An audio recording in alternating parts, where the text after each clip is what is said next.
Novak Djokovic, raquette numéro 1 mondiale. Mais pour la communauté serbe, il représente bien plus. Parce qu'il est un bon ambassadeur, un très bon ambassadeur pour la Serbie.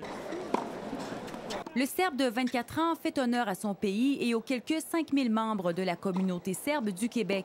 Et au-delà de l'honneur, Djokovic représente une véritable fierté retrouvée. Qu'est-ce qu'il représente, selon vous, Djokovic, pour la communauté serbe ici à Montréal? C'est quelque chose de très important qui nous donne vraiment beaucoup d'émotions. C'est une fierté, absolument, et on est très content pour lui. C'est un jeune joueur, alors on espère qu'il va continuer dans ce sens-là.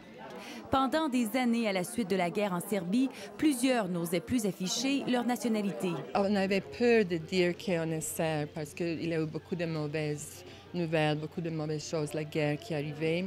Et au Soudan, il y a eu un jeune homme très gentil, très déterminé, avec beaucoup de succès, qui a dit qu'il est serbe, il est fier. Rencontré après son entraînement dimanche, Novak Djokovic avoue qu'il joue un rôle important pour l'image de son pays. But I'm aware that I have this big responsibility of representing the country because I come from a small country. I come from the country that faced a lot of difficulties in the past and that didn't have and still doesn't have the best image in the world. But me as an athlete, I'm trying to make that better. Marina est artiste peintre. Elle a eu cette idée un peu folle de peindre le champion mondial de tennis et de lui offrir la toile lors de la Coupe Rogers à Montréal.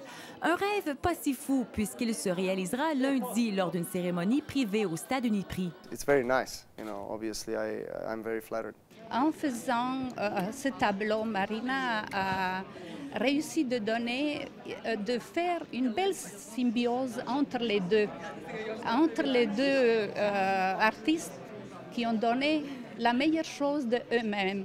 En Serbie, l'œuvre de Marina et sa prochaine rencontre avec Djokovic fait les manchettes dans plusieurs journaux.